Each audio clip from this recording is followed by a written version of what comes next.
Man, I need a haircut and some more shit. And can you believe that after all of this stay-at-home stuff, I'm still not connected? And we're live. What's going on, y'all? How y'all doing, man? B1 Brother Moses, and I do got a old lecture that I wanted to rehash and just reintroduce. I realized that I've debated this and I've used these slides on someone else's platform, but I haven't brought them to my own platform. And so I wanted to introduce a topic again. Black society is competing, and so in order to do so, I have to share my screen first. Hopefully my audio is coming out pretty good. DJ Moss, salute, pays to be first, and I thank you for rocking with the kid. Let's see what we got here. So I want to share my screen here. In fact, is this the one? Yeah, no, let me share this screen.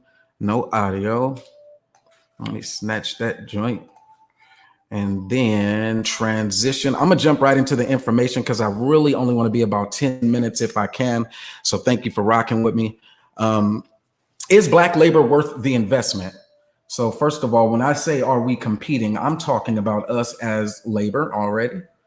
I want to break it down with the key definitions first. This is a slide that I prepared for a debate. Once again, who are we talking about? We're talking about the members of our racial or ethnic group. I know sometimes people can get those ones kind of conflated. Race is a construct, and ethnicity, and it goes back and forth. So I'll just put the hyphen there. What are we talking about? I'm asking this question: is Black labor worth it? Why? Because that is at the center of competition. And to answer, is Black society competing? My answer is the affirmative. Yes, we are. And so I look at it from the lens of Black labor.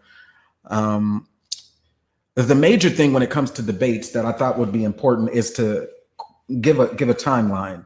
When. So I move that one over to the right as we attempt to answer the who, what, when, where, and whys. Where I look at as domestic and international. Now, not a lot of folks want to just look at domestic. And that's a good way of looking at it as well. It simplifies the conversation, but it's a bit reductionist just to look at domestic, because even as we work in corporate America and other ventures, to move up the chain of command, even in corporate America, there comes a time when that Black person may have to work abroad or internationally.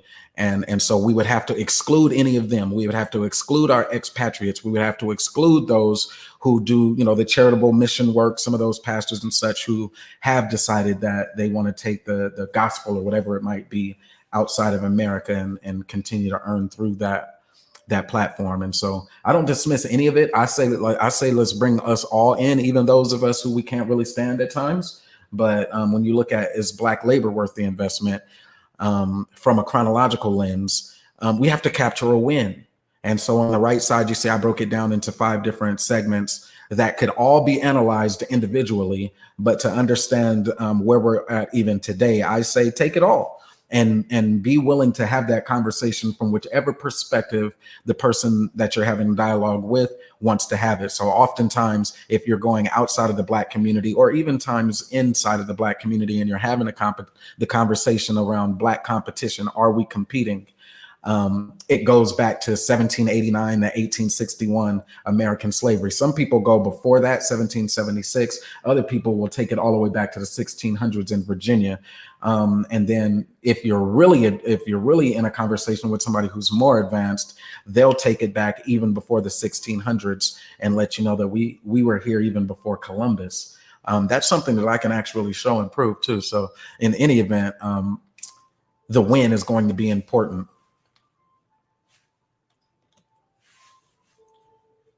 Black labor should be looked at both individually and collectively. That's how household or median household income is aggregated. They look at it from what you're doing, or they can look at the information from a data set that incorporates everybody. Oftentimes when you look at when they say, is the Black community competing, or are Black people competitive, or in that sense, competitive, it's in this context. There are Black people who may not be doing as well. There are Black people who are doing far better. And so they want to look at it just from the individually, or they can take the whole collective and think that it's about everybody and say Black people on whole are not competing. And so in either event, understand whether or not the conversation has been held from individuals, the household, or are they talking about collectively? I highlight in red, like in our blood, the collectively as the way that I kind of view it, because I am important to my wife and to my daughter and to my mother. My father loves me, and my family tolerates me for the most case. But I am a drop of water in the ocean, compared to the collective. All of my contributions, whether I get super influential like a statesman, or whether I'm just an individual contributor on a project for some Fortune 500 company, I am still just a drop in the bucket. And because of that, I look at collectively more, but it is still just as good to look at it from the Black lens of individuals. I try to stay away from the individual argument, because it then does go towards celebrity worship, or finding somebody to idolize. Like they used to use it in the reverse and say, young Black men in the urban environment do not have enough mentors and things like that. They don't have positive male images to look up to, as if what we needed was another savior or a messiah, something outside of ourselves to be a reflection of the excellence, the outward excellence that we should already have internally. And the issues that I say that we deal with are the psychological ramifications of white supremacy, or the white inferiority complex, as it's manifested in the death and destruction that they would like to enact on people of other ethnicities and races. And so because of that outward pressure, we tend to say, well, what is the outward form or the tangible thing that I can look at and relate to as a symbol for change? And as a part of the B1 network, I think my job here is to help debunk that white man inside of even our own heads, to be able to continue to have the conversation from the lens of, well, Black folks and what our excellence looks like and how we embody it. And so as you see here, it looks at the economic state of the Black community. And the reason why the conversation is important is because they look at the conditions of some Black communities, many Black communities, and even many Black households, and they will let that be the representation of, we are not competing, or we are not competitive. And then I go on to say, Black Americans make significant contributions to the economy as job creators and consumers. And then I go on to prove that as a part of my debate. And so I've laid down my premise. And then some of the numbers. I know people like the data and the facts, like the 86% literacy rate or graduation rate that we can say happens, and that's national numbers. And this was old data. I haven't updated this slide since the coronavirus, and I know it's been an impactful thing on the Black household median, the median income for Black households. It's nowhere near the 40 that it used to be. The 47 million, that's still the number that I use. Many people can look at our population and they like to water it down. They say, are you including biracials in that who may not identify as Blacks? And so that's going to be to each their very own. I myself say, if they themselves have said they are not Black, then okay, let them go be what they want to be. They can be like, who is it? Rachel Dolezal, who can say that she's Black and have biracial children again. And the kids can say that they're Black. But will the community look at them as Black? That would be for each to decide. Some of the levels of contributions are where we're competitive. I love the hip hop analogy. So if you ever have that conversation, it's one of the good ones. People can look at it and see the influence of hip hop on a global scale. So I always like hip hop as one of the driving forces, just to see where their head is as they want to debate whether or not we're competitive. And by all means, understand that when they're saying Black people are not competitive, it comes in many forms. Like in the 90s, they were talking about the welfare queen, or they try to talk about the trap and drug dealers. You can hear it from the form of Pookie and Ray Ray or Tyrone. You can hear denigrations of our character or our image in media come in a lot of forms. And so, but it's still saying the same thing. We're not competing.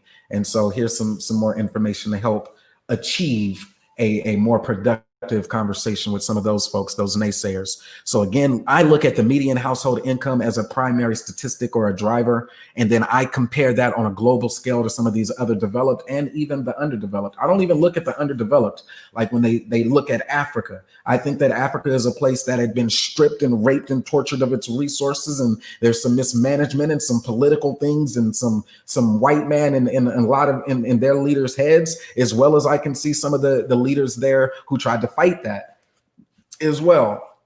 And so I look at the developed nations and compare what our projected at the time, it was around 40K median household income is compared to them.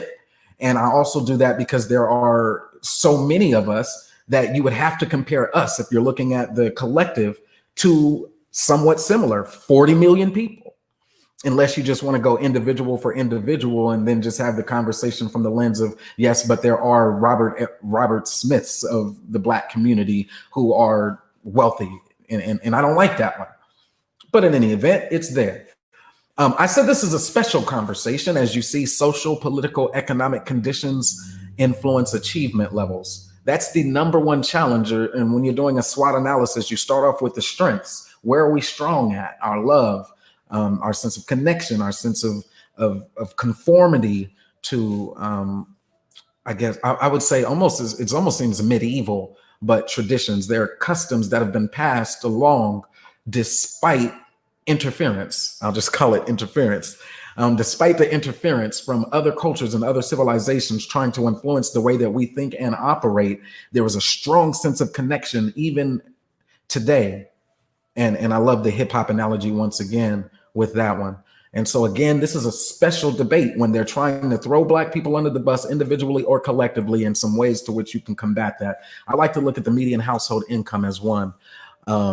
And I like the collective argument, as well as I like to look at it from without being reductionist and taking away the African Americans, unless they themselves have raised their hand and said, I am not a part of the Black community. Those folks can go the fuck over there. But for the rest of us, I understand that we are viewed as one, just like we are viewed as a collective. There was an argument that this is not a new conversation, basically. Our collective economy and where it would rank has been weighed by economists as well, like the Thomas Sowell. One of the Black conservatives who also used this talking point, he's very popular. His name comes and goes. Larry Elder also used the where would Black society rank? Where would we rank? And he used it as an argument. And in his, he said we would rank around 16th. It had been debunked a couple of times, but it's still worth having that conversation to look at us from a global perspective and say, well, where would we actually rank as a collective people? And if that's not testament that throwing Black people under the bus is just erroneous, then I don't know what else would be. But don't take his word for it. Don't just take the data for it. Don't take our resilience and our ability to hold on to some of these customs through music and through the oral tradition and even the spiritual systems or ancestor worship or necromancy and such. You can also look at it from economics and the labor market. And so I jump into it. But one of the things that stands out to me is when I was doing the research for the debate is that 58% of Black Americans still live in that same agrarian South. And we know that America has moved away from being the producer of all the food substances and manufacturing and things like that for the world. And our history is rooted in the agrarian South. And so today to almost have 6 out of 10 Black folks still living in the South, that stood out to me. And so I wanted to call that out first. We know that there is the underdevelopment conversation that happens with rural areas or farming, agricultural lifestyles. And that's something that has to be pointed out. That 6 out of 10 still live in the conditions of a rural or not the urban, not the mechanized, not the super industrialized, but they still live in the South. And then if you know anything about the politics as a part of our special conversation here, the politics of the South are still disenfranchising. And so you move from the strengths to some of the weaknesses. What are some of the things that we're challenged with? Well, 58% of Black Americans that still live in the South, should that number grow or should it recede? That is going to be a question that we have to deal with as we look at Black accountability. But the other way of looking at that is the inverse, saying 42% of Black Americans don't live in the South anymore, that they've moved out and started to find themselves involved in this integrated society. And so the conversation then would have to talk about some of the challenges that come with being in an integrated society, but not having the same level of access to the power dynamics of industry if we're talking an economic competition. And so we look at all these law image screenshot grabbed of, and I finally got a call from somebody I needed to speak with, but this is a screenshot of San Francisco. And out of all of these big buildings, if you take the competition and say how many African Americans bought, purchased, built, erected, and now service some form of business through any of these large buildings, then you would understand what we are actually up against. That 99% of the wealth concentration, or 98, or maybe 97, whichever number they like to use, of the wealth of this nation is still centralized, shows you that there is a level of decorum that has to be respected in this conversation on competition. And so for that, we talk about net worth and the net worth argument. So B1 Network, this is your network. And as a part of your network, the opening round is to define it. And so I'll define it one more again. Black society is competing in the capitalist form of an economic system. We stack up comparatively to entire countries in that median household income, and that's by world banking standards. We have a unique position as descendants of slavery, and yet we progress using the systems and networks that are available. We influence the world. My example is hip hop, but there's many others. We're about social capital, which is why we continue to uphold the oral traditions of our ancestors. But don't let that fool you. We are still a political people, all despite institutional racism that undermines us as competition. That's my premise. That's what I hold. I think as a part of the B1 Network, there are others who agree already. And that if you break these segments down on my statement, this is my statement and my position, and that I would be willing to debate, that their job then would be to disprove either our comparative, that they would have to say, no, we don't compete comparatively to entire countries. They would have to prove that. Maybe they would have a problem with the world banking standards. And so they would say, no, that's only because it includes all of those that are undeveloped. And as African Americans, we are a part of a developed nation, and thus the free rider program, to which we would say it's not a free rider program if our ancestors built this motherfucker. Okay. And so our unique position as descendants of slavery is incorporated right there because of that argument. And then the systems and networks that are available, we've had struggle after struggle for civil rights and movements and marches and protests that have been geared towards access. And access is what I'm referring to when I say the systems and networks that are available. Access itself does not equal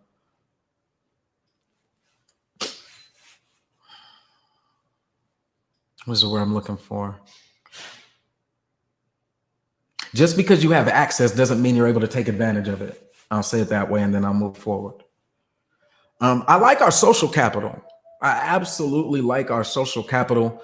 There are some things that people like to have the conversation around, which is cultural nuances. And then they like to include some of the most challenged areas inside of America as an example of where cultural influence is more important than our social capital. And I just think that it's ridiculous.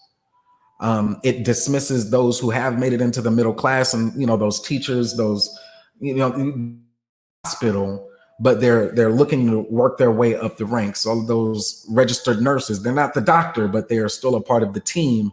Those folks who they're not the government, but they do have a position or a role in as a project manager or an analyst, or in many forms that Black labor looks to compete. They're not the engineering firm, but yet their brilliance is what allows those architectural designs, that engineering firm, to grow and expand itself as a business. And so we don't have to, that reductivism argument that takes all of them off the table,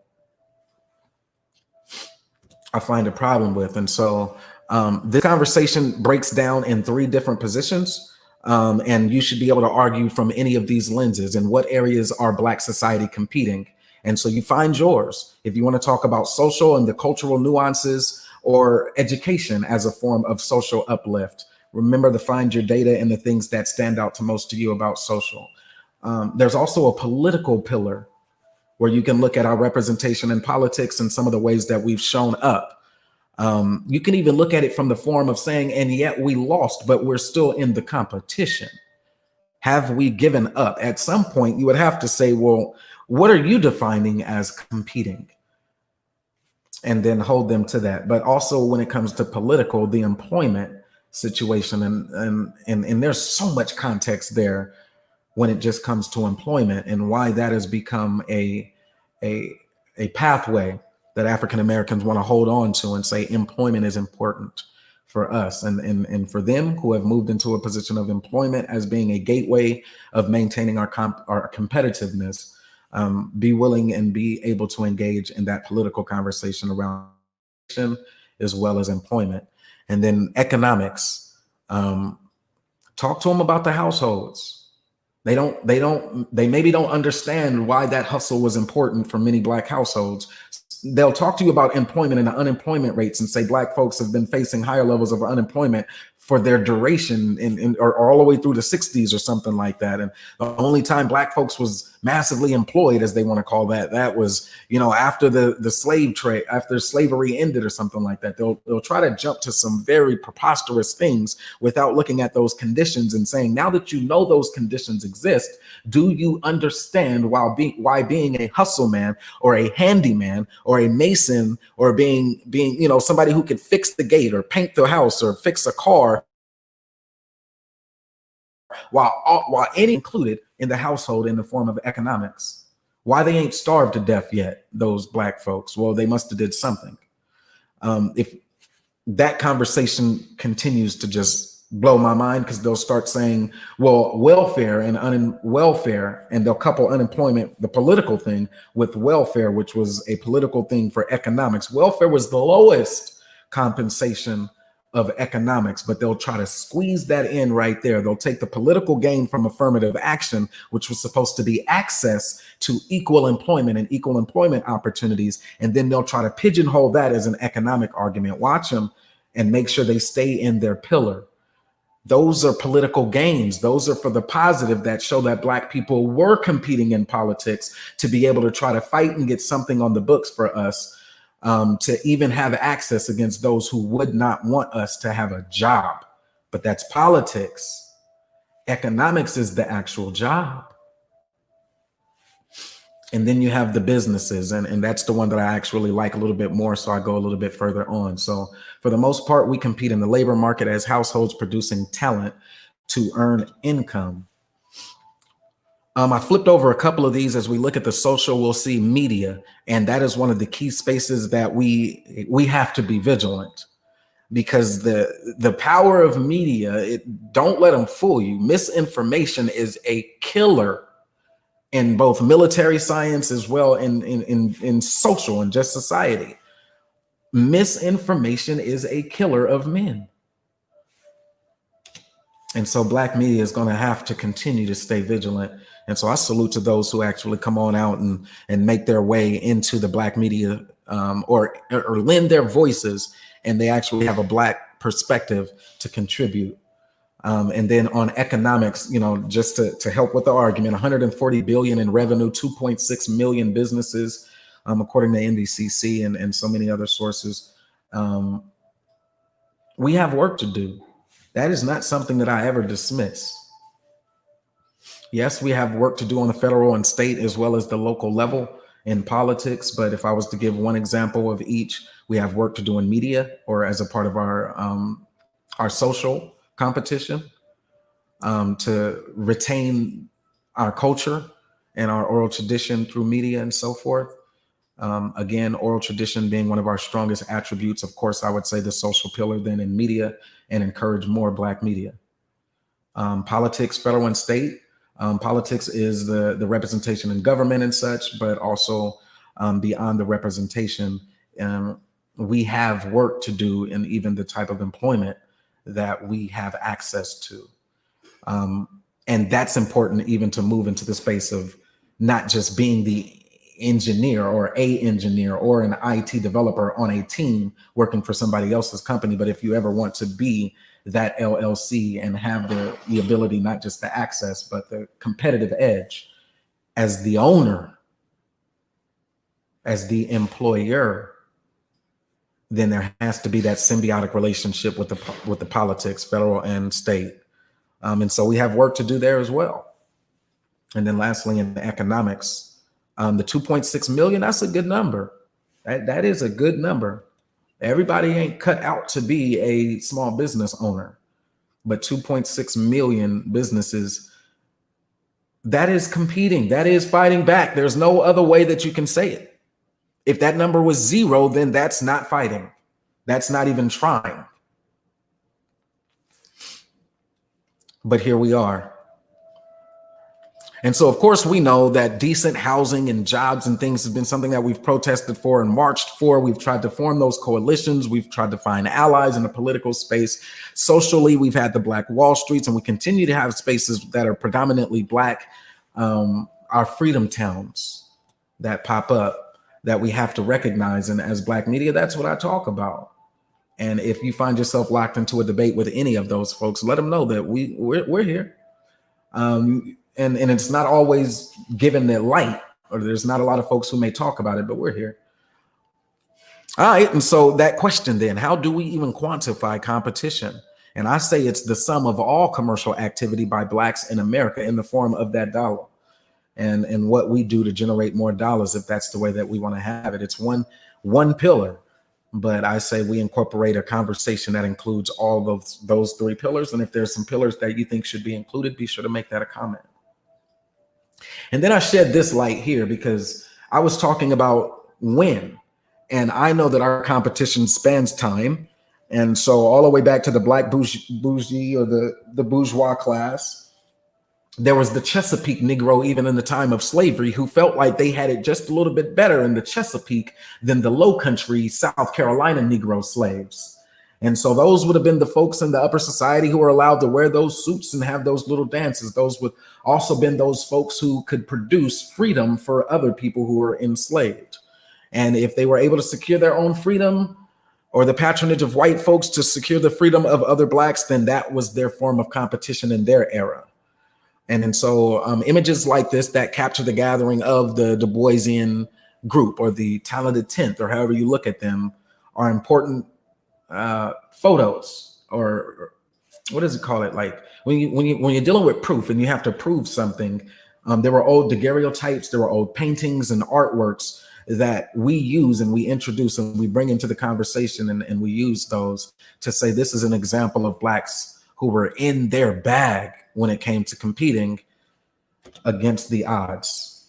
One of the major conversations that we always like to introduce is the Black inventors and their inventions. And it gets overlooked just how much peanut butter has been consumed since George Washington Carver delivered that in 1896. How much peanut butter has been consumed.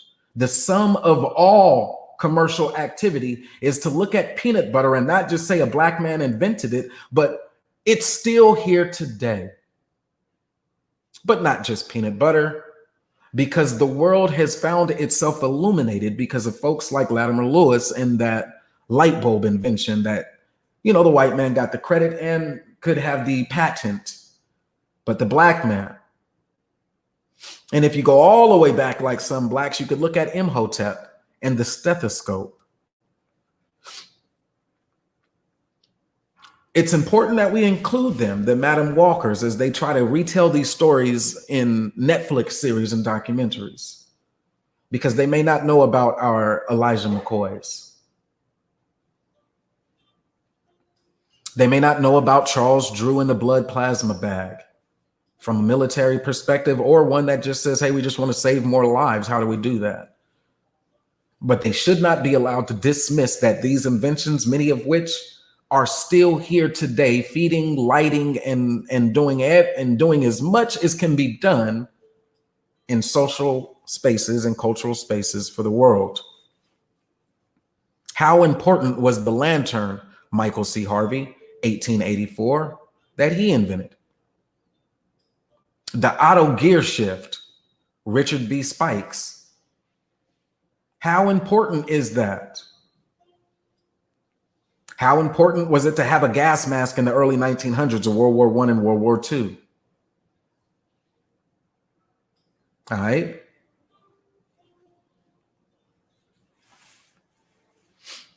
so many others that we can continue to go into. I like to talk about my kids. And so I'll say every morning I have to wake up and go in there and turn down that thermostat because I be getting so frustrated that I speak for a living. I'm in sales. And so for the most part of my day, I have to speak. But that thermostat control was actually invented by a Black person. Even though I don't like my kids touching that thermostat, the refrigeration. And so let's shed light to that. This is one of the easier ones to do, but if you don't know any of these names, I've put them on the screen here and I've given you some time to take a look at those. Find the ones that most resonate with you and be able to come back with those and present them, because that light bulb is still illuminating the world.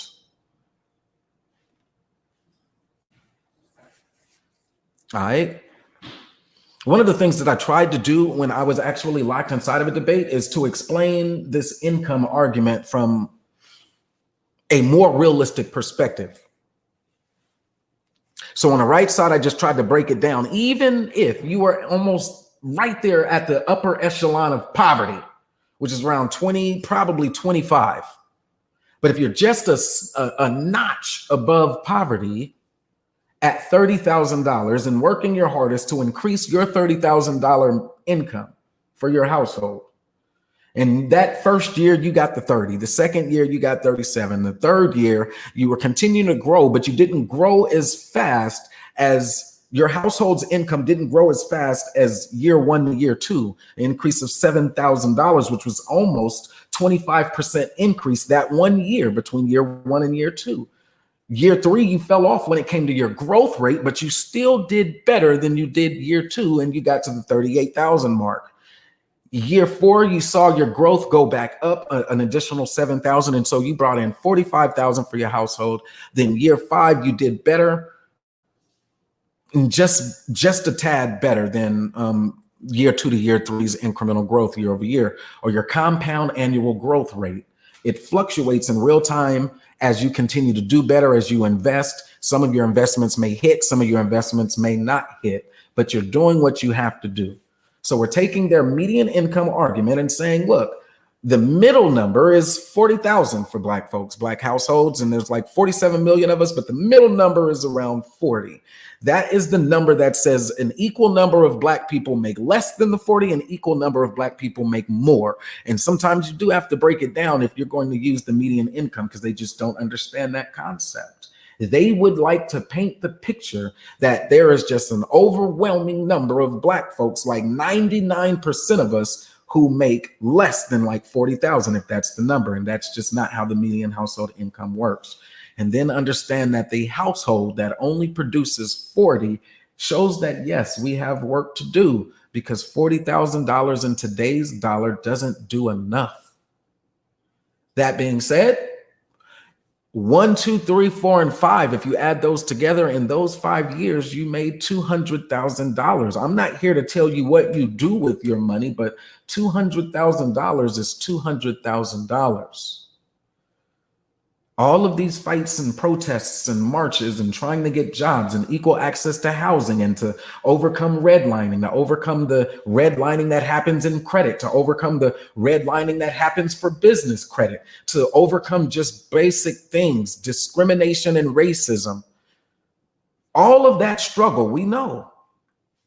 And yet you still produce $200,000 for your family. I salute that, brother. But they would want to, those people who want to argue and say Black folks are not competing would want to throw that household itself under the bus. And now take that away. I would say, because I'm a bit of a traditionalist in this sense, that that household is probably the man's income, as we would want to assume. For them, they would say, no, it's a lot of single women who bring down the median household income for Black people because of single women households.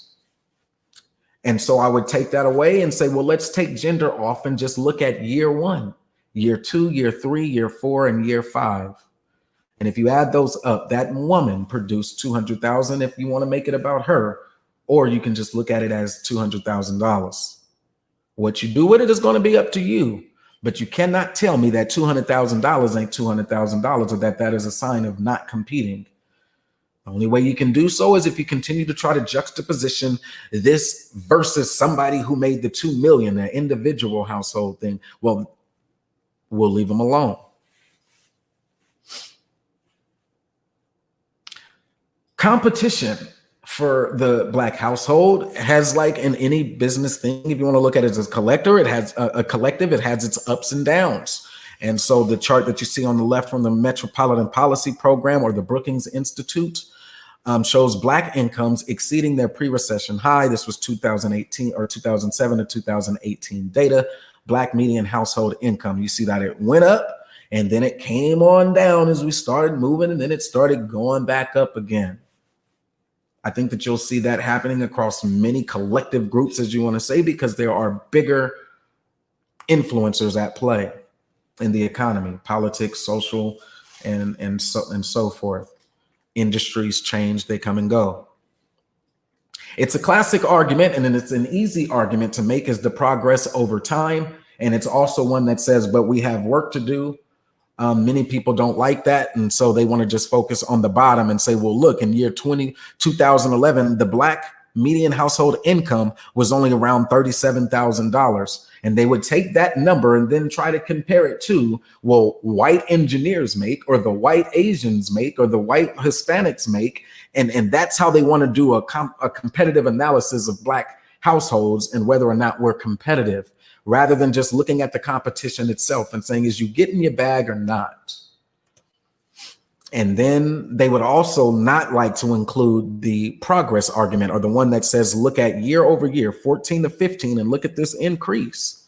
Do you not think that that is individuals or Black people who earned more money? It's only about $1,000, like we said, between year 2 and year 3, but that was their $1,000. And whatever it is that they had to do, whether they're cleaning, whether it's fast food, whether it's social services, whether it's government work, earn your $1,000 increase. But don't tell me that that $1,000 increase is not competition. I'm going to look at you like, who? Because to me, if you're having a conversation about economics, then it must be all about the Benjamins. And that $1,000 have to be taken into consideration. Another way of looking at it, and this is just the level of context that B1 Brother Moses brings in a debate, and they would still say I won the debate, as I lost the debate, as other people viewed it and said, well, nah, Brother Moses was talking about whatever. No, I'm actually showing you on the screen the information that I showed during the debate, and this is for you to take as it starts to break down those different, how are we competing by professions, from managerial and professional, technical, sales, and administrative support, the different service level jobs that we compete in, precision, production, craft, and repair, operators, fabricators, and laborers, farming, forestry, and fishing. Now, we told you again that 58% of African Americans still live in the agrarian South, but they don't want to have the argument about underdeveloped nations, but 58% of African Americans still live in the agrarian South. And so you will see a bigger block when it comes to that farming, or those who are farming.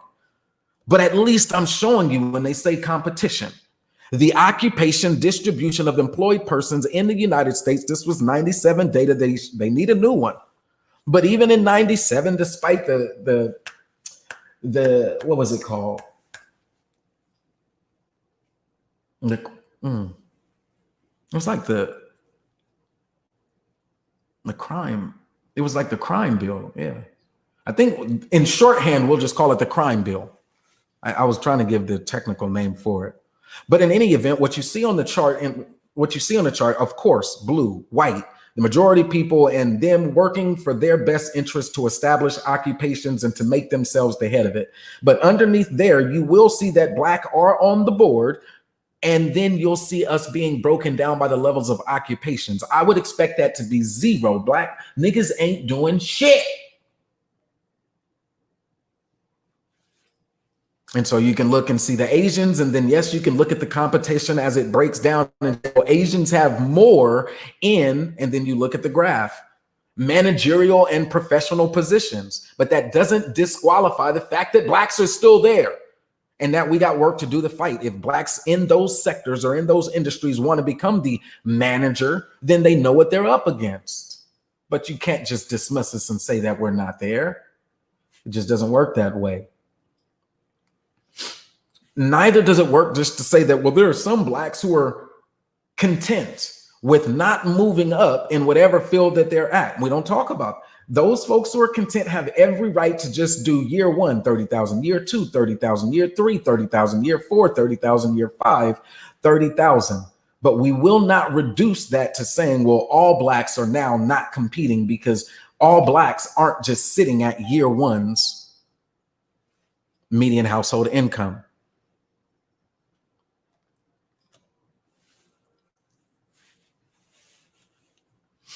And so another way that we wanted to look at this is women's earnings as a percentage of men's earnings and civil labor force participation rate for women ages 16 and over annual averages. This was from 1960 to 2013, since they like to go all the way back and say, oh, well, since integration. You see, in a debate, you present the information, you listen to the different positions, and then you have to have information that speaks to what they're talking about. When they say make America great again, many of them are still talking about the 60s. And thus it's important to pull in the information from the 60s and then show the steady increase or whatever it is that you want to show over time to include them in the argument.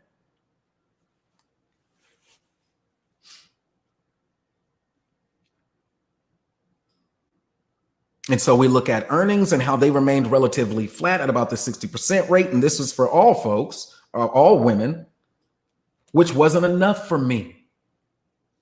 And so we go to the next one, which actually looks at blacks.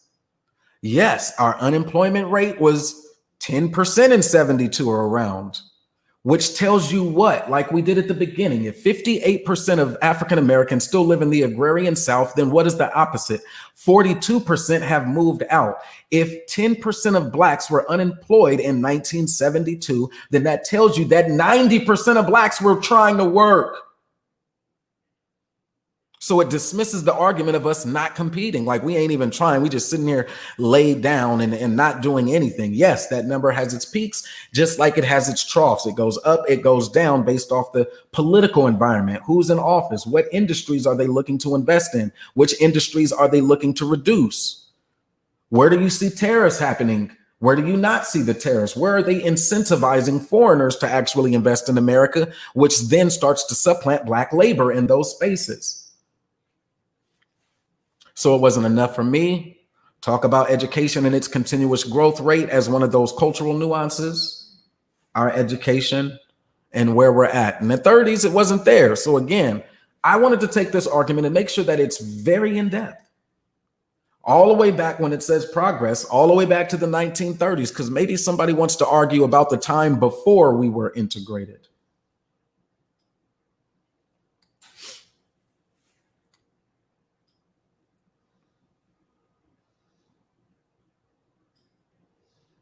I think I also pulled this one just to show that, look, when it comes to the education levels of the education as upward mobility, America still hasn't grasped that concept yet. Just like it shows here that in 2010, it was around 30% had acquired a bachelor's degree. Most Americans were only getting to that high school completion equivalent.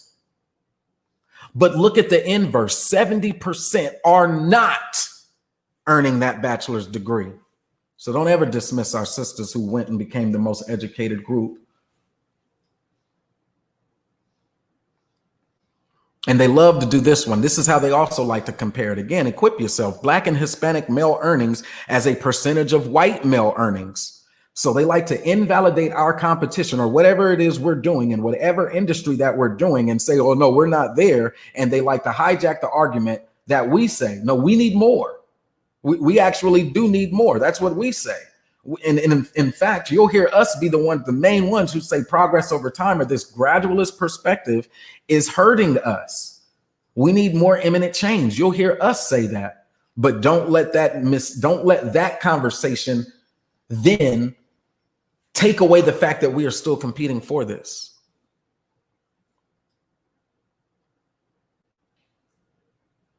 So this chart here shows 1979 in comparison to 1997. It's looking on the left side of the column. You'll see a percentage of white male earning all the way up to the 100. You'll see in 1997, that number for blacks was around 78, 79%. So it's saying that black folks were earning about 79 cents on a dollar. towards the white folks, a little bit more than in 1979. By 1997, that number went down a little bit. With Hispanics, it went down a lot more. And then as you move into those who had acquired the bachelor's degree, as we saw earlier, there wasn't a lot of that bachelor's degree stuff happening even in America. 70% still don't got that bachelor's. But in any event, those blacks who did have the bachelor's are around 82 cents on a dollar, even compared to those whites who may or may not even have that bachelor's. And then in 1997, again, you see that number goes down, a gap being created due to the politics and such that we're continuously competing up against. Hispanics were able to maintain it relatively flat. But then again, if you look at the numbers of Hispanic graduates, it's a smaller denominator, and that's just facts. And so again, Black society from a 40,000 foot view. Love that number 40. There's a number of ways that we can look at it. We can try to take it from how the C-suites view Black society as just a consumer. And we can have the conversation on a deeper level with second and third level conversation about the troubles with being a consumer class and why this matters. See, this is still San Francisco, and I gave you the view from 40,000 foot view. But once you get to the streets, there's a different conversation to be had. This is a Google image screenshot grabbed. Gentrification and its impacts in Black society. That's a whole conversation that should be had. Also in debates, it's important to be able to provide resources, things that people can use, tools and things that they can take away and they can use. One of the ones that I like to use is the justice map. And the reason why I like to use the justice map is because what it provides, that same 40,000 foot view map that I showed you of the bay and then zoomed all the way in, then got to the ground level, can be used when you're having an economic conversation to look at different places and say, these are the most redlined areas that you've seen. And this is where some of the major gentrification has taken place. The justice map does something well. It color codes population by race or ethnicity, if you prefer that. On the example maps that I was using for the San Francisco area, Blacks are represented with shades of deep orange to red. And in those spaces, when it gets deep red, they're showing you Black communities or Black segments, spaces where the population inside of that space is, if it's deep red, it's 90% Black, i.e. the Black community. It's 90% Black in those spaces where it becomes deep red. And this is the Bay Area, so there's quite a few entire blocks. And so knowing that, we can also show different resources, like when it comes to the education argument, Blacks that end up buying schools. But this is a competition, so we got to keep going, man. Another way to look at it is to break it down then, not just by occupation and what we do and how we compete, but where we compete. And to do so, we don't just look at everybody, metropolitan areas such as, and then you look at the Black median household income in those areas. And this is the information that I bring to the debate, showing you spaces where the increase or that progress over time is real. Black median household income between 2013 to 2018, and the change. If it's a negative, then those are the spaces where Black folks and those Black communities and our people are hurting in this competition. If it's a positive, then it is affirming the competition or progress over time statement. And so it was my job to show that there are not only Black people who compete, Black communities, and show you with their redlining maps or using the justice map, but then to break that information down. I showed you from the 40,000 foot view, that was San Francisco. Redlining maps now show you San Francisco, Oakland, Hayward County, the black median household income, 43,000 there, the incremental change. So all the way to 2018, what was that change? 36.4%. So again, year one, you may have made 30. Year two, you may have made 37. So your percentage increase was almost 25%. In the Bay Area, median income in 2013, 43,000. 2018, 59,000. The change was about 36%. See what we did right there? We gave the example, showed you how it works, and then I'll show you why that debate is a wash. When you show them progress over time and using data, sometimes it flies over their head, but make sure you let them know that there are places like the Bay, Seattle, and Phoenix that do have black households where their median household income is still growing competitively. 28%, 30%, 36%, even in Silicon Valley.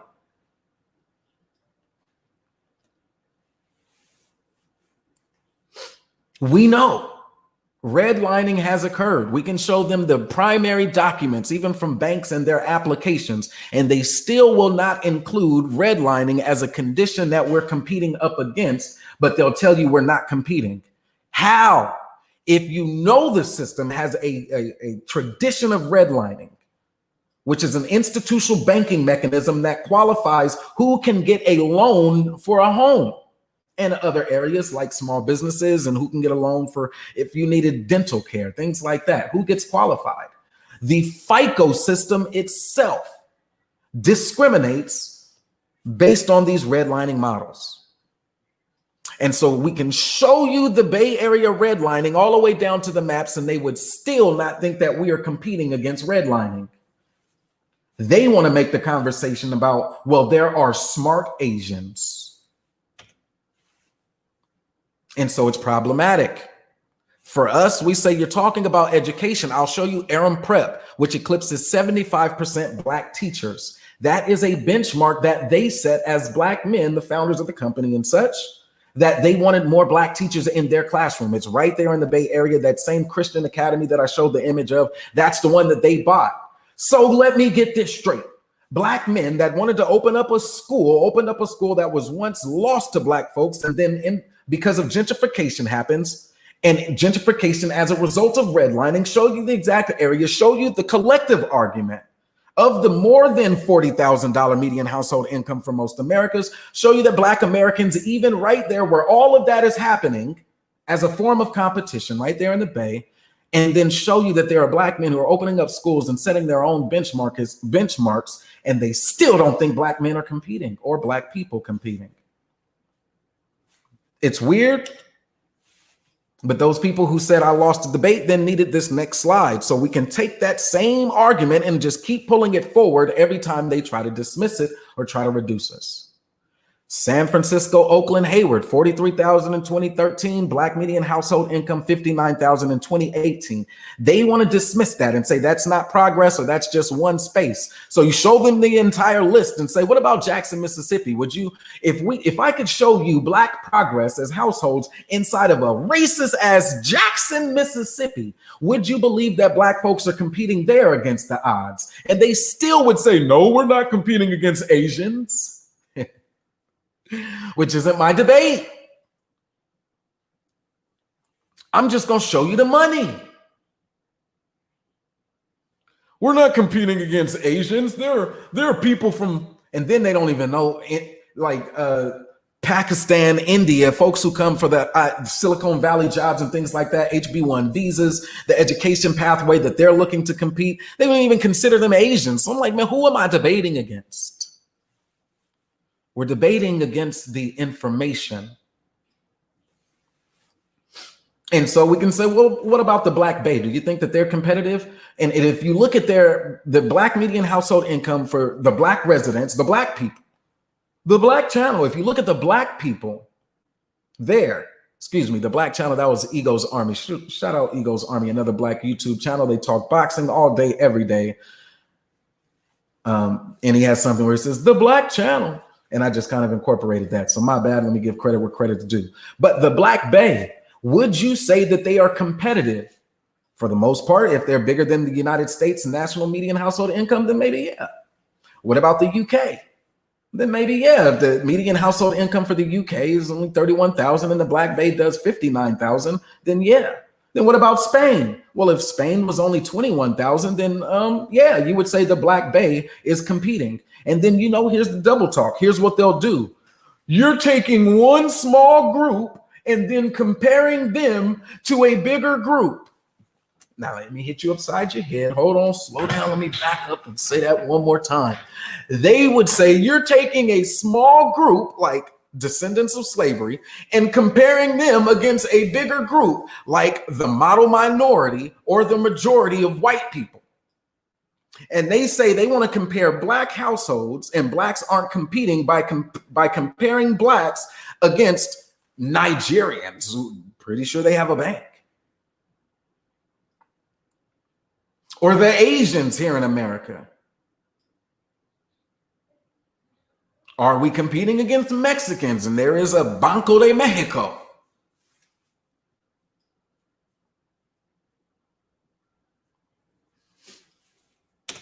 Make sure you identify whether or not they're talking about individually or collectively, and whichever one they are talking about, hold them to it.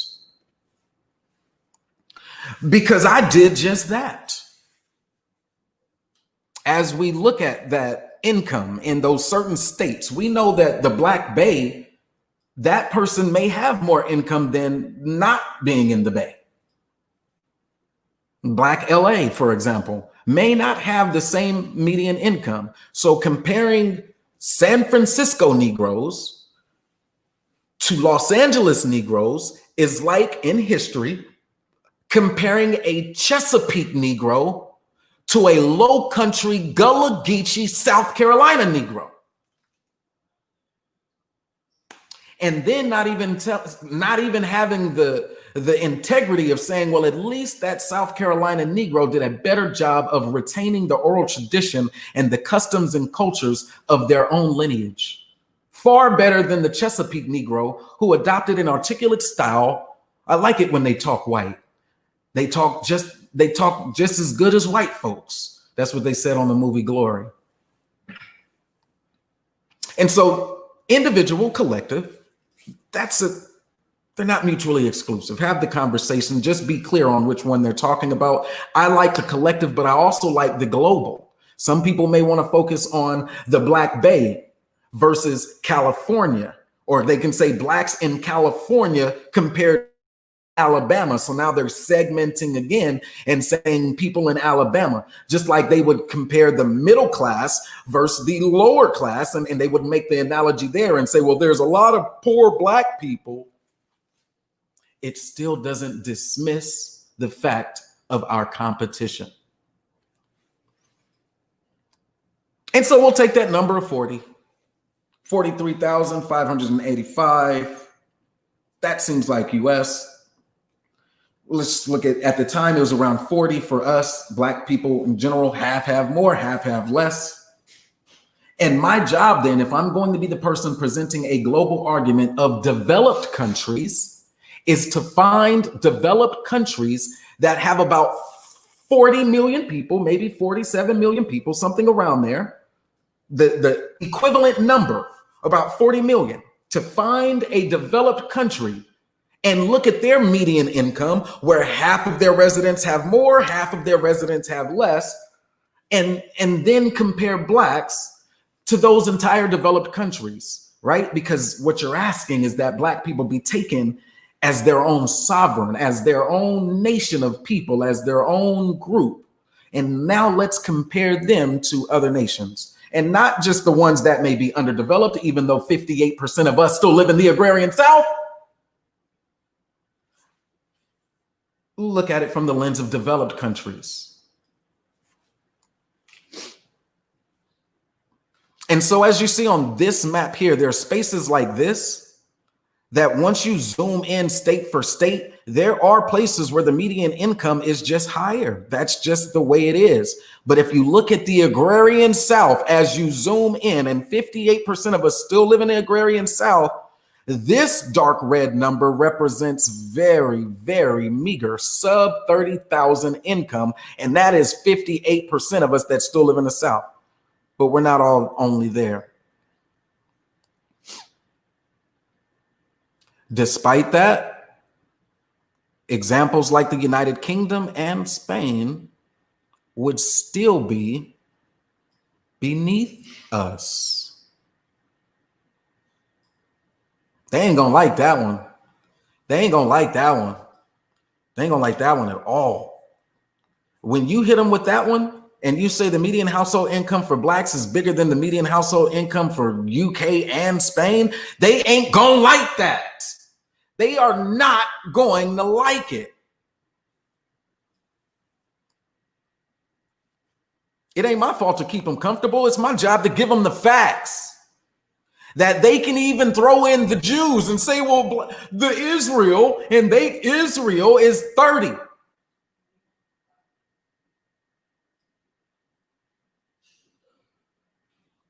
I know that slide just went by people's heads too quick.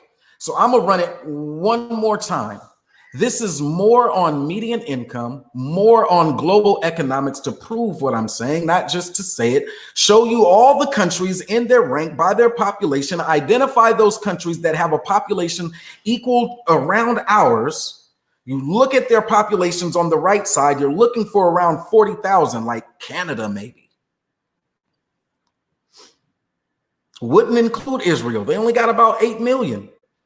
Even with a lower denominator, 30,000 is the average. Spain, though, is a good fit because it's around 46 million of them, and they're at 21 for their median household income. Where are blacks? Well, at the time of this report, using all the data that was available at the time, we were at around 40. That's a sign of competition. I don't know what you do to make your money. I really don't care. But understand that in a capitalist system, you're going to do something.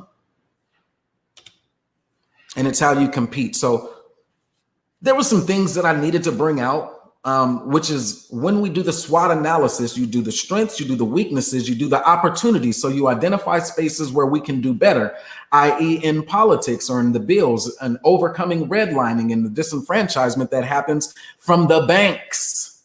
Healthcare disparities, all of these are the opportunity areas where we can continue to execute. Opportunities is also looked at from a lens of using the skills and resources you have. How can you grow even more? So we know if you say government work, we have a lot of people who work in government.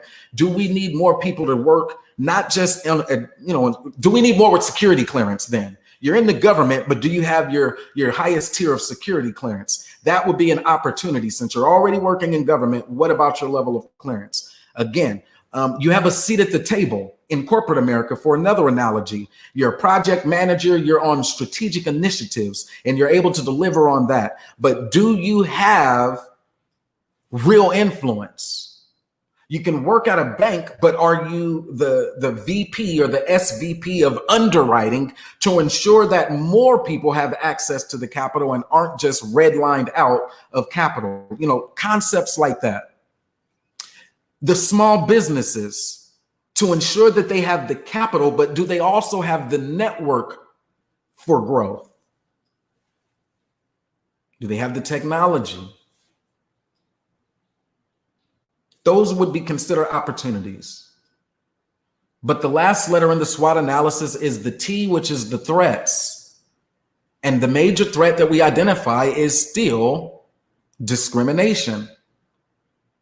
White supremacy in and of itself, until it starts to enact itself upon the systems, which is what we already know they do as the leaders of industry, it has to manifest itself in the form somehow of some type of bills, policies, but that's the discrimination. I don't care that a white man doesn't like me, but once it is a norm or a custom, like in America, a custom and a norm to discriminate and call that discrimination competition, that's where we have a threat to the Black household.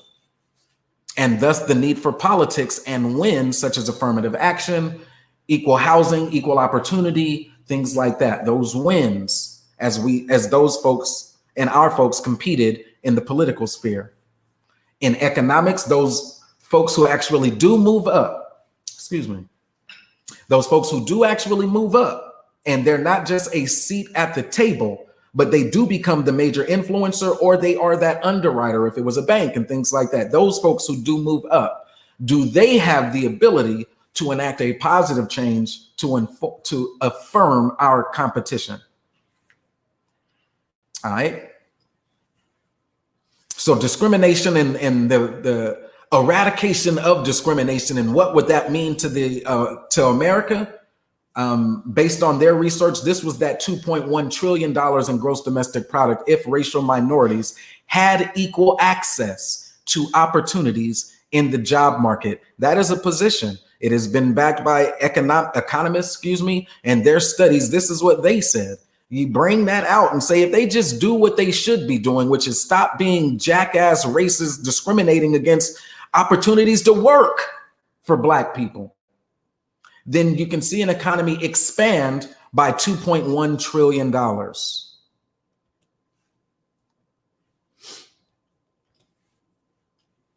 Yeah, people actually focus on the fact that it says minorities or people of color or whatever terminology they want to use.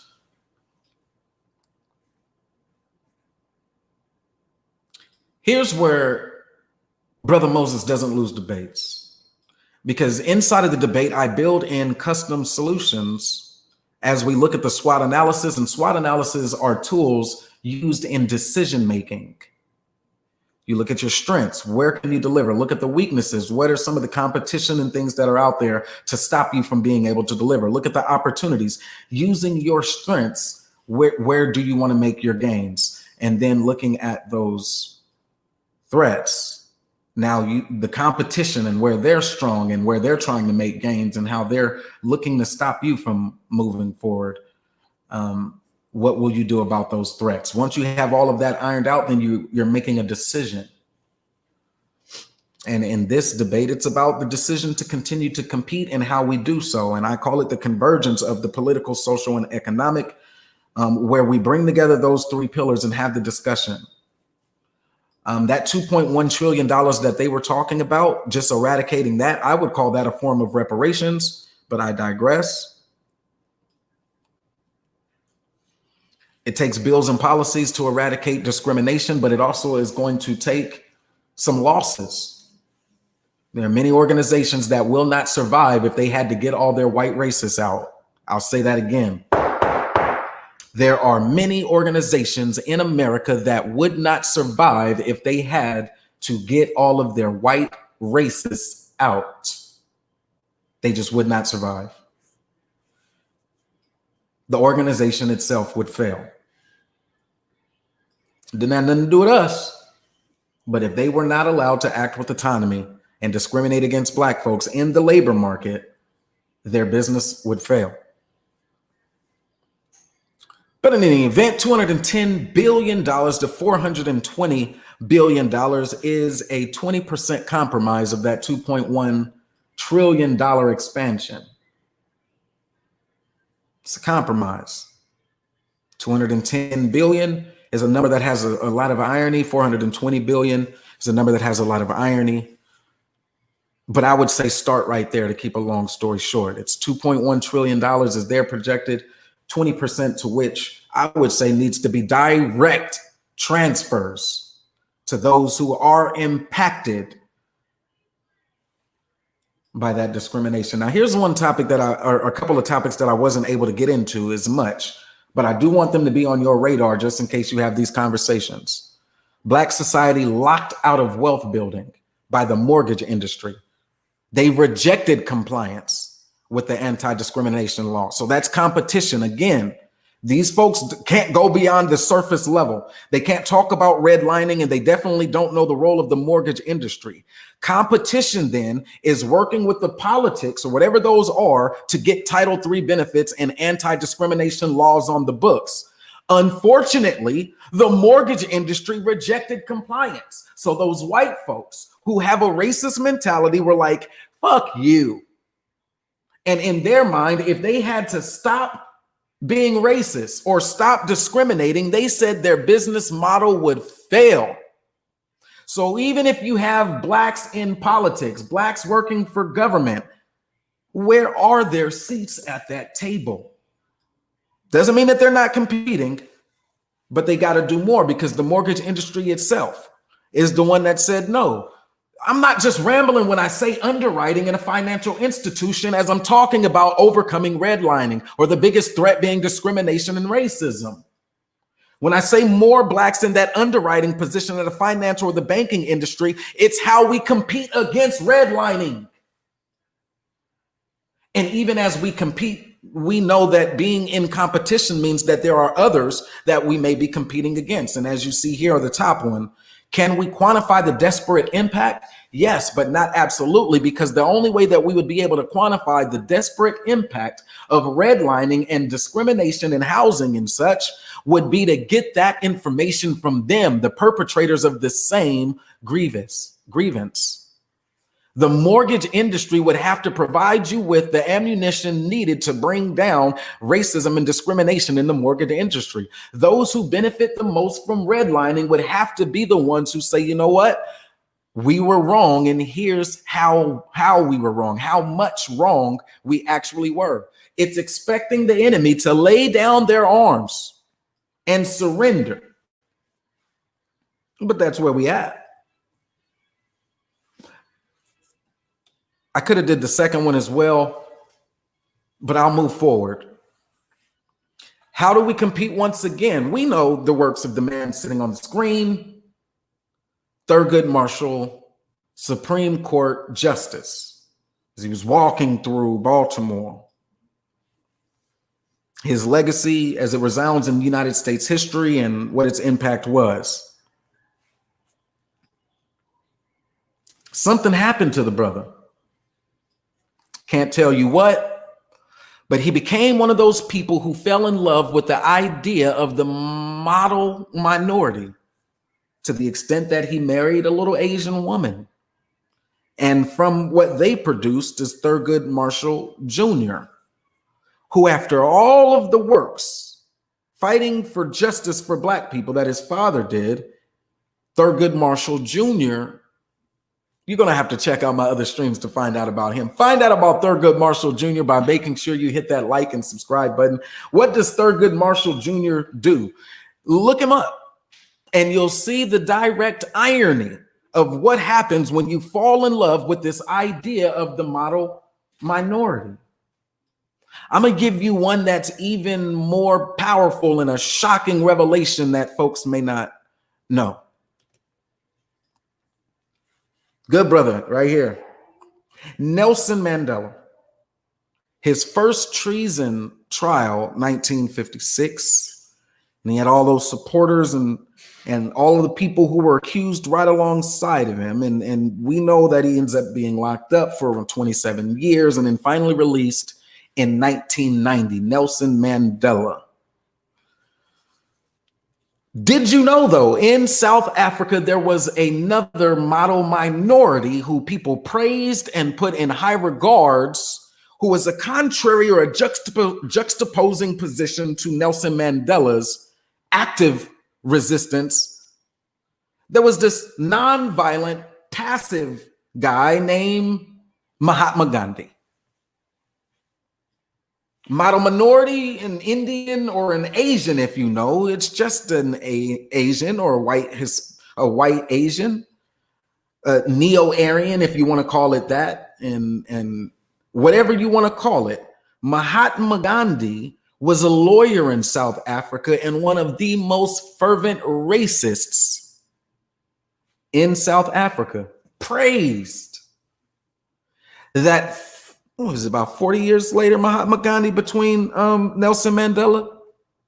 After all of this nonviolent and resistance and liberation for the Indian people, he was the racist against even the indigenous of South Africa. Look it up. It's easy to find Mahatma Gandhi and his legacy of racism against the indigenous. There is so much more you can say, but it is problematic when you start worshiping that model minority. And of course, we know what happened in 1968.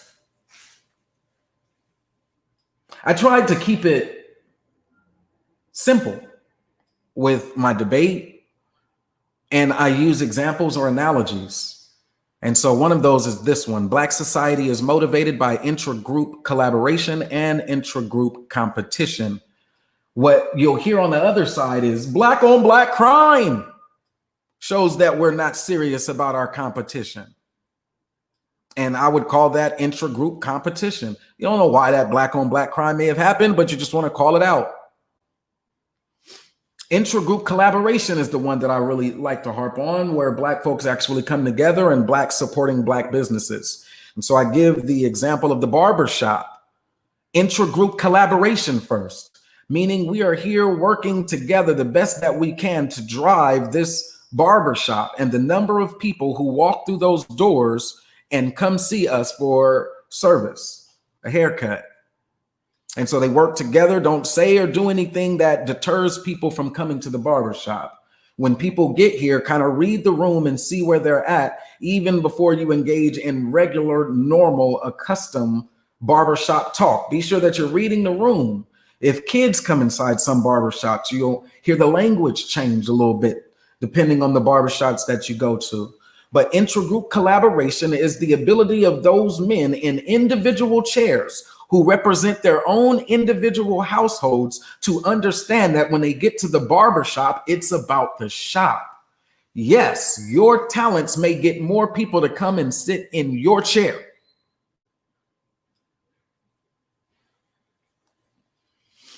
Likewise, there's intra-group competition that happens at the barbershop, which is another example here where, yes, I do have my own chair. And yes, I am responsible for driving more people to myself. For example, a barber in chair one may have their own Instagram. And on their Instagram, they may show the haircuts that or the services they've provided. And they may do so and post their address to the shop to come see them for a haircut. So amongst them, they're competing with their own individual Instagrams or whatever marketing form they use. Social media is a good one, but they are competing amongst the members of the barbershop in the chairs next to them to drive more people to their chair, but they're still a part of the barbershop. And if they don't think that we're competing, then understand that when you're still locked in a red-lined area where they don't want to give niggas loans, and if you're not opening up a church, but an actual business, you may need some capital and you may need the banks, then the black-owned barbershop itself is a symbol that we are still competing despite the odds. If we weren't competing, there would not be a barbershop. The number would be zero. We would have given up. We'd have fallen on our faces a long time ago and lived with that shame. Did McDonald's case studies, and McDonald's, like 2 billion served used to be what they had on their billboards or their marquee. For a period, Don Thompson, a black man, was CEO of McDonald's, the corporate side. Not, there's a number of franchisees who make up. Franchisees may own 100. They may only own one, but they could own 100 McDonald's franchise. And the CEO was a brother. Don Thompson, a brother, was the former CEO of McDonald's during a pivotal HR decision that he could not avoid. As the head nigga in charge, his leadership challenged a major tenet of capitalism, which is labor cost. Black society across generations raised this same issue. And let me tell you how. In America, labor costs are huge for whatever business, small business, large business. And while we have to compete because of racism and discrimination, just for an equal wage, like I showed, white men with a degree, black men versus degree, Asian black men was about 80%, 80 cents on a dollar, even with the bachelor's degree. And so we're competing for the same wage. Give me my whole dollar. They're like, nah, if I don't give you the dollar, I can get that 20 cents to a white man and let the white man do it for $1.20 while you get yo 80. And if I get two of y'all niggas to agree to 80 cents on a dollar, then I have an extra 40 cents that I can continue to give to white folks. And while my position isn't to continuously compare to the white folks, it is to say that how are we that old 60 cents into 90 cents? And that's why I say we're competing. If not, we would be at 0 cents. We would be at 0 black CEOs. We would have no McDonald's franchisee owners that are black. That raising the minimum wage, that's one of those it benefits America type things. But when I show you that redlining map of America and the agrarian South, do you know that there is a corresponding number of their minimum wage? And how having a national conversation around a $15 minimum wage driven by black folks is in the best interest of black folks? Leave it right there. Just say it was a brother. He was there at a pivotal time. He got to do what he got to do without being a clown for these folks. That's the brother who I was talking about. He used if black America was a country, it would be the 16th. I think the number was really around 23rd or maybe something around there. If we were our own sovereign country, we'd be like 20 countries. I remember looking, there was like 181 countries that were deeply impacted by the coronavirus. And the black community, when it comes to our economic disposition and whether or not we're competing, even according to the elders, the black conservatives themselves, they say it's probably a lot higher than many would be willing to accept. His, I would say, goddaughter continues to perpetuate an anti-black rhetoric or a narrative that looks at black from a degenerative lens and makes that degenerative lens public. Uses the platform to say, I am a black woman, and then move into conversations around what's so wrong with black women, which is reductionism.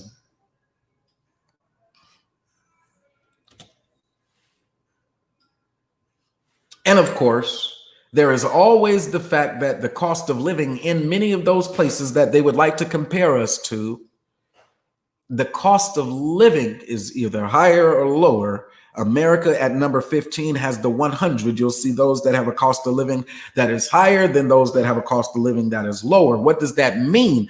It means what is the equivalent monthly income that you would have to have living in those spaces versus living in America? Your $5,116 that you may have in America, what does that mean? What does that allow you to purchase? $5,257 in America. If that bought you $100 worth of goods, look all the way on the right, the purchasing power index. If that is your purchasing power is 100 there, what would that income or that median income be elsewhere? And so my argument is one that says the median income that you're able to produce, even if you're still at year one of $30,000, you say if the white man was not cutting my check and I had to earn my money by selling something, retailing another product, or selling my own services, and by selling my services as one of those 2.6 million black businesses in America, by selling my services, I can generate $30,000 worth of an income for myself, not just revenue, not just profit, but income for myself. What would that look like in purchasing power in other developed and underdeveloped countries? That's the other way to take that argument and have that conversation. But the best thing that we can do is to continue to have the conversation anyway.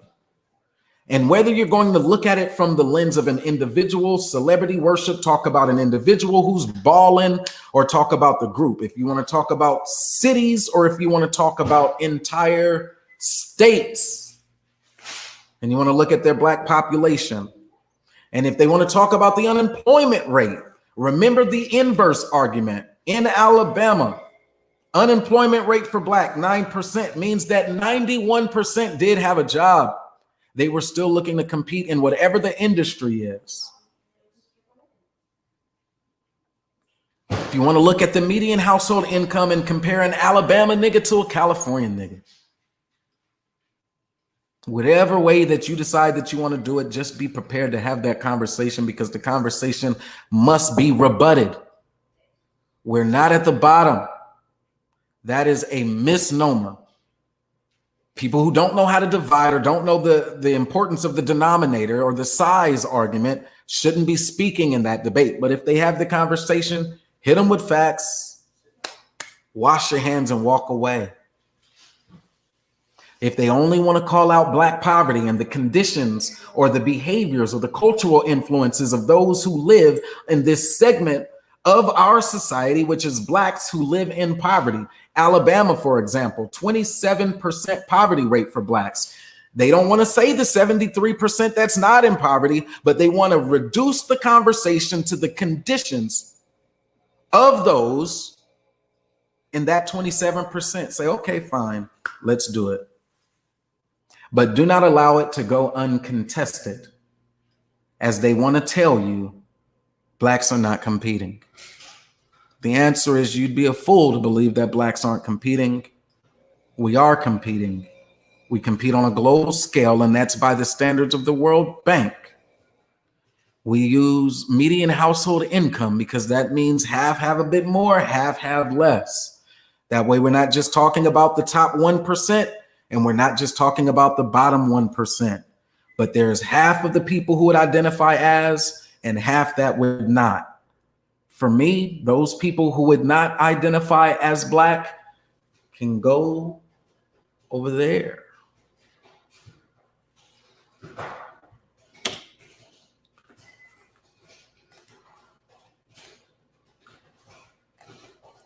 Are blacks competing? B1 Brother Moses, that is where I am at today.